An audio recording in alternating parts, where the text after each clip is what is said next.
Sanibonani wengane zakwethu. Esakuzela emhlabeni kunye ukuthi sifike kulomhlaba sivakashe bese siyazilungiselela ngoba ngelinye ilanga siyazi ukuthi sizohamba. Manje sidlungisela kanjani uhambo lwethu ukuthi singabi nabanye onkulunkulu ngaphandle kamenzi wethu, ngaphandle kaMdali wethu.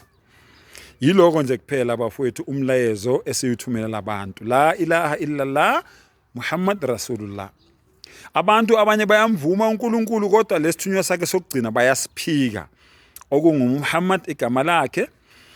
Mawubheke eBhayibhelini bathi umduduzi. Mawubheka kwelesilungu bathi is the comforter. Yabona abelungu bahlakaniphe kanjani. Balishintshile igama lakhe. Kodwa mina umbuzo wami munye.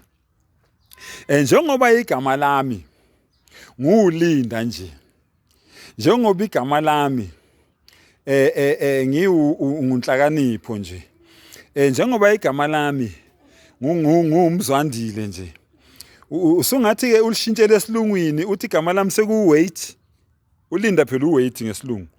Noma ulishintshele esilungwini elikaMzwandile uthi uspread the house or spreading house.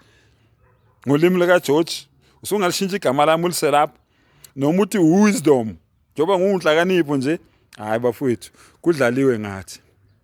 Le ndoda le ebizwa ngoYeshua hayi bawashintshile amagama ayo bafowethu maningi. Amabhunu athi Jesus, abelungu bathi Jesus, amazulu athi uJesu, amaXhosa athi uYesu, abeSuthu bariki Jiso. It's too much bafowethu. Umbuzo wami uthi lishintshelwani igama lakhe? Ngoba siyalithola igama lakhe lapha ukuthi wonke lamagama kulona igama lakhe. Igama lakhe uYeshua.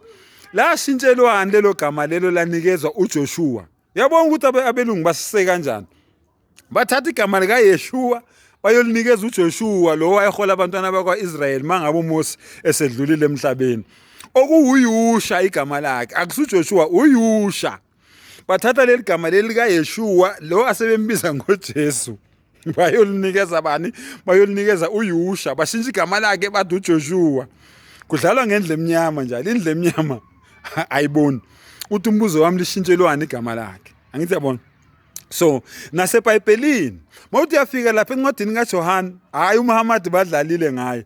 John 16 nje egameni likaMuhammad bafaka umduduzi. Kwelesilungu bafaka icomforter.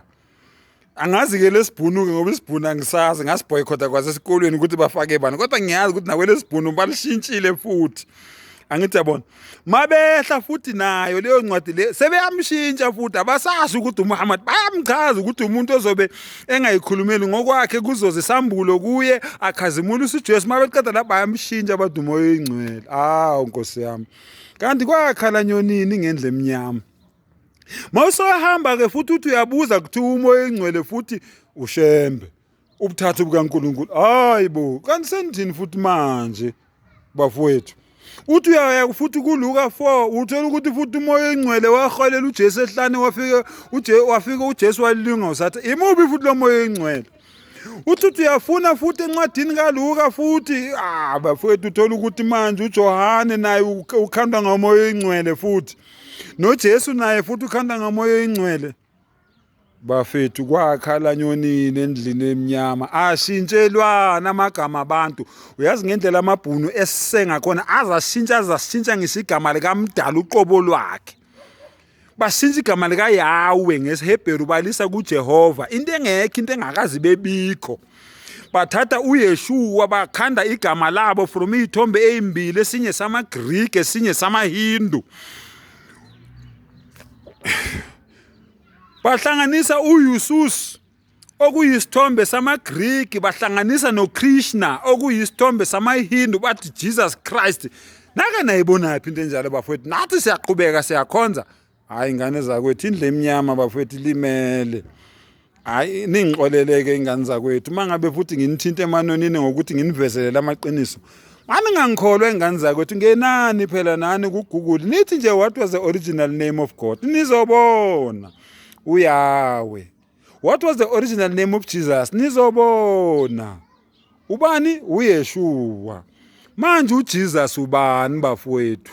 hayi ingane zakwethu awungeke ake ngixolise nje ingane zakwethu ukuthi bese ngiveza ingqikithi yamaqiniso afana nala cha ukuthi mina bafowethu ngiyathanda umuntu angikhohlise kodwa hayi umuntu angikhohlise ngize ngibone hayi ngiyaxolisa ingane zakwethu uma ngabe lo mlayezo wami kukhona abantu abazwisa ubuhlungu ngiyaxolisa ingane zakwethu ningangithuka nigcine la nithanda khona kodwa iqiniso seniyalazi munye uNkulunkulu munye umdala weinsuku munye umveli nqangi akekho omunye onelungelo lokukhonza kwakhe onelungelo lokukhonza ngaphandle kwakhe Exodus 20 verse 3 Isaiah 44 verse 6